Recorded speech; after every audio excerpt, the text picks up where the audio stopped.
Sobrang nakakahiya bilang isang Pilipino na may ganito tayong mga senador na nag-a-attempt na i-dismiss na lang ang impeachment, yung articles of impeachment na nakarating sa kanila. With all due respect, we remind all senators na bahagi ng pag-take nila ng posisyon ay yung pagtackle lang kahit anong articles of impeachment na lalanding sa kanila. Ayun na nga, Raul Manuel, mas nakakahiya bilang Pilipino at bilang senador na paglalaanan mo ng pera ng taong bayan ang impeachment na kung talagang titignan natin, wala naman dapat impeachment na magaganap sa loob ng Senate.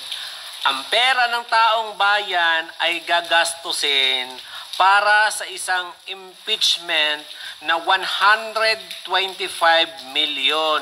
Samantalang kayong mga kongresista ay nakatanggap ng 150 million para pumirma lang ng impeachment laban kay BP Sara. In the first place, kung hindi pala sila handa kasi mas gusto nilang i-prioritize yung political convenience or accommodation, in the first place, ba't nila kinuha yung posisyon? Ba't sila tumakbo? Ba't sila umupo? Yun lang ba talaga ang dahilan? Para sa impeachment ba ang pagtakbo ng mga senador?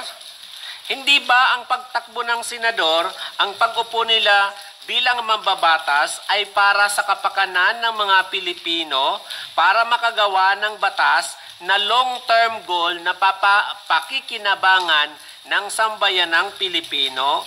Raul Manuel, parang mag-classmate tayo sa grade 1, pang Raw 4. They have to review their functions and their mandate. Kasi hindi pwedeng mamimili sila aling functions lang yung kanilang gagampanan based sa kung ano lang yung convenient para sa kanila. Tama yon.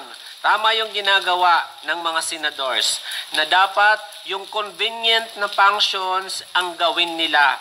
Hindi yung pamumulitika. Gawin nila yung trabaho nila, gumawa sila ng batas para pakinabangan ng mga Pilipino. Gawin nila yung trabaho nila, hindi yung function ng pamumulitika.